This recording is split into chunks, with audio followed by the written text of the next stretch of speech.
whatever. Yeah. Yeah. That's really good though. It's and it like you said, it's the way you were raised, where you came from. I like that. So one of the things I know,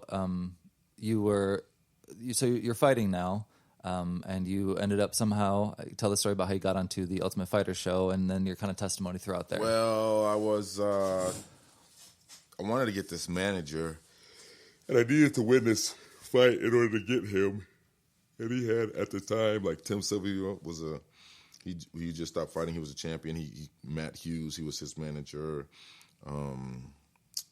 Rich Franklin, those were all champions. Yeah. And he managed them all. Ben Rothwell, the guy that I trained with in Wisconsin. So I needed to come here and train. I couldn't keep training people. I needed to get trained. So I moved to a preacher's, Doc Petrix in Kenosha, parked my camper there. And then winter comes, I'm winterizing my stuff, and I'm sleeping with 4 hoodies and 3 blankets and stocking hats and cold in there, a little space heater, peeing in jugs, and then just doing the other business when I would get out and go where I was going, showers at the gym or showers at the other gym because my pipes were froze. I was grinding hard. And then I had a fight, and that fight went all rounds, but I was able to win at the end. And then I got that manager, and then right away there was he told me about the Ultimate Fighter tryouts. They happen to be coming up. Excuse me. And I went to the I was at the gym. Guy wanted me to spar with him. I said, nah, I better not. I don't want to get hurt. And I threw one punch. I just said, I'll go a little bit. I threw a punch. He threw a punch, shattered my elbow. Wow. But I still went to the tryouts. So I've been grinding hard, man. Yeah. You know, I gritted through all that stuff, and then I had like 4 weeks left. The end of that week, I got x-rays, found out I had 3 bone spurs in my elbow, which was not allowing me to bend it, and it was causing a lot of pain. So I got the surgery that Monday of the 3rd week, and then I came to Wisconsin to a doctor, Johnny, and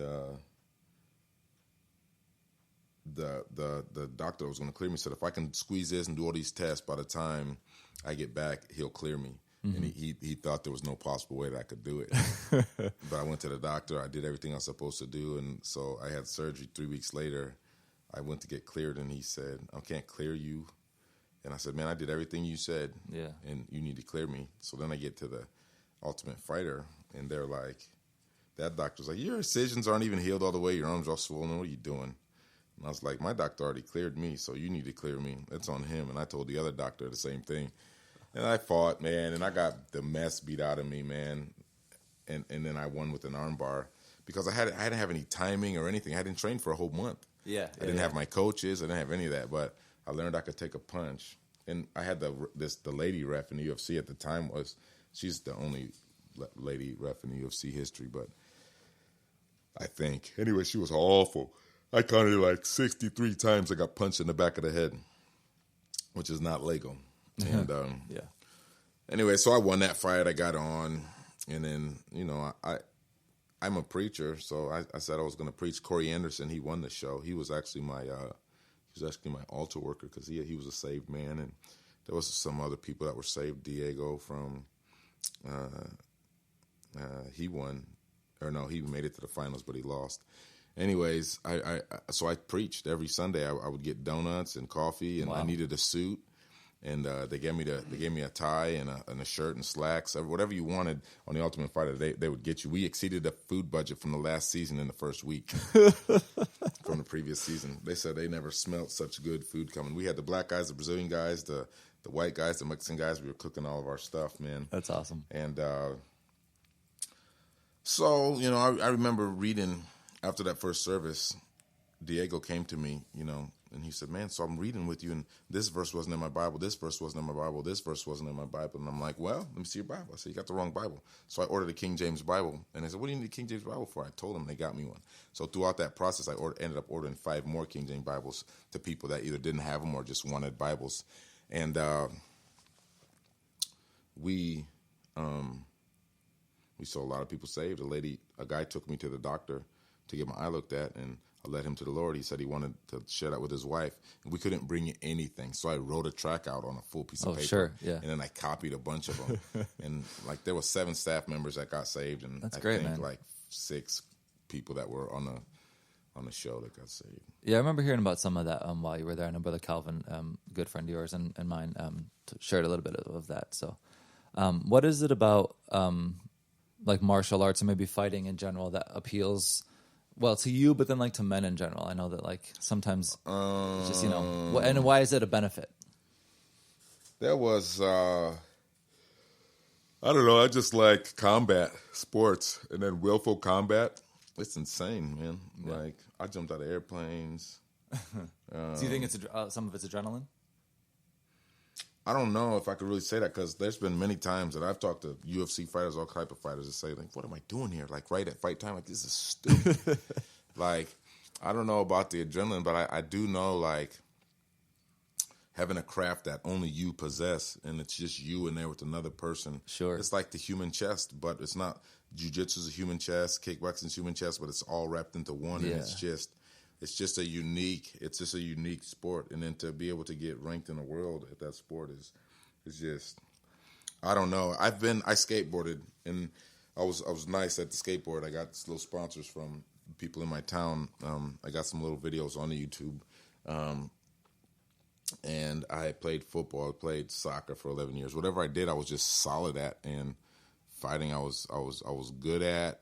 I picked it up quick, but martial arts, like the last reporter I talked to, or maybe 2 reporters ago, I said martial arts is its own magic. Like the kids, they come, and they don't want to.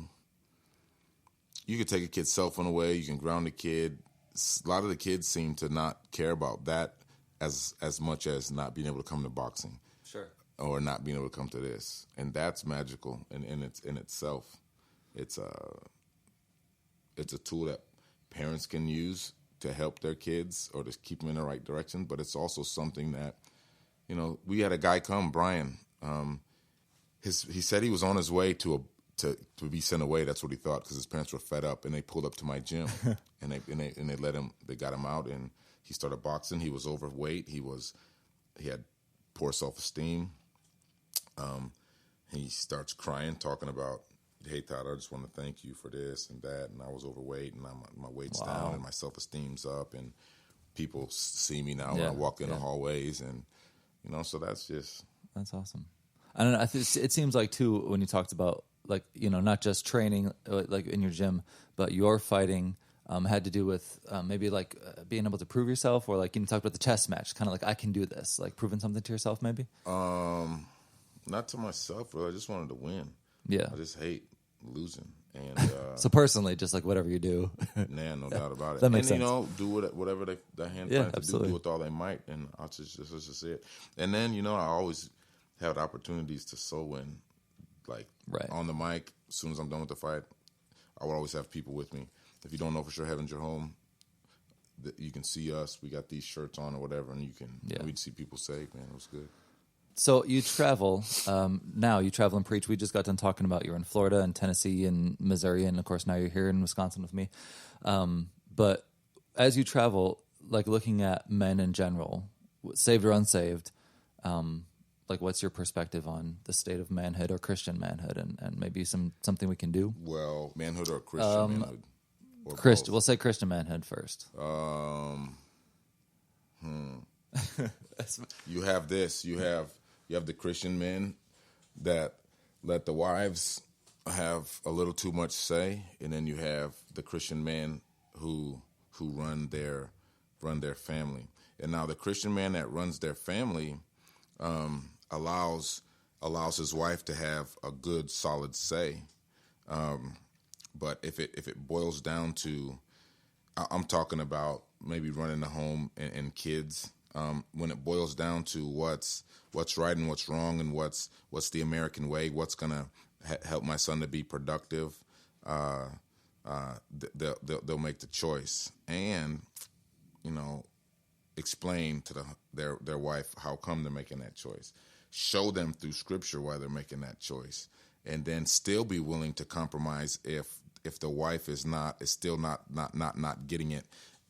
And the reason that they can compromise a little bit there is because they've had a good conversation with the wife. They did it appropriately, and then through that they are able to see other angles. I see some of that, and then I see some Christian men, like I do MMA camps and football camps and this that. They're going to send their kid whether they want to go or not, and what as a result of that, a lot of kids come in thinking that they can't play football, or they can't do MMA, and they find out that they can. And they're strong, and a lot of kids that think I'm the man at football, I'm the man at MMA, come in, find out that they're not. Yeah. And then what I said about the I could have used different verbiage, I guess, as far as the letting the women have too much say. What I mean by that is, like, oh, don't push him if he doesn't want to do football, or don't push him if he doesn't want to do that. Yeah. You know, you need to help a man be a man and understand that, you know, being a man isn't about bench pressing 400 pounds and beating people up and yada yada. It's holding the door for your lady and being prompt, keeping your word, and that's something that you can. That's something that we find. But I don't really see in betweens. I see men that are on fire for God, and I see men that are just. I guess there's three. I see men that are on fire for God. I see men that just sit in the pews and don't do much, and then I see men that are hurting the cause by. And unfortunately, I've been seeing a lot of young men that are hurting the cause. They're in church and they're faithful to go to church, but they're also faithful to their bad music, their language, and they take people to places that they don't need to be by their verbiage and their words. Like some people get victory over pornography, or some people get victory over alcohol, this or the other, and they joke around about simple things, and then that takes people back to a place where they don't need to be. So I see men that are laymen, that are on point, on fire. The men that are close to here's what I see: the men that are close to the pastor are normally the men that are doing right. Sure. The men that are close to the pastor, or even if not so close to the pastor, are willing to help out in the church. Yeah, that makes a lot of sense. Them and their families seem to be doing a little bit better. Yeah. The men that sit in limbo don't really seem to have a negative effect or a positive effect. So in that aspect, that is, they don't have a negative effect. I guess I'd rather have that. But then the ones that are, I see a lot of men that are doing for the Lord, and they're going that path, and I see a lot of men that are really swayed and double-minded as far as.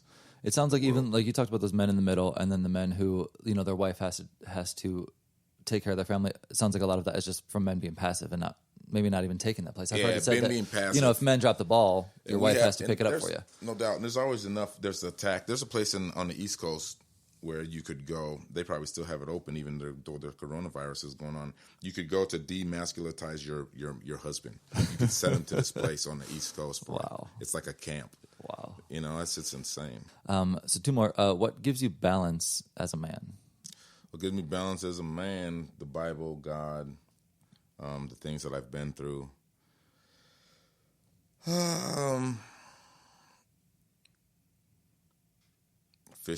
Fishing, being able to get away, maybe. No, not even getting away. Like I've just fishing. Period. Yeah. Like in my town, like,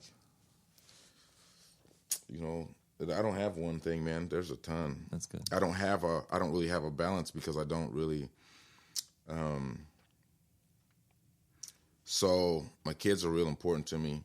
Doing right for them, as far as, like, I told my son, if you see me looking at a lady with yoga pants on or something like that, you can give me the hardest smack you want in the back of my head, and I mean it. So that's something that keeps me balanced in that area. Yeah. I guess the balance would be this. When I'm going for the Lord, I'm going to go as hard as I can. When I'm with my family, I'm going to love them as hard as I can. I'm going to do as much for them as I can.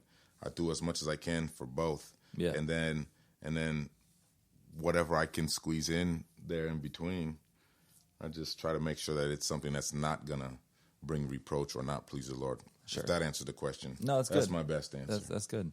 And then another question that's kind of similar, but do you have any like practical thoughts on leading your family? Because that's one of the things that I know we're told to do, and sometimes the standard answer is like, you read your Bible and pray and God will lead you, which is true, and that's all good things, but is there like a practical thing that, like... First, you have to understand your family, because there's not really a blueprint, because... Sure.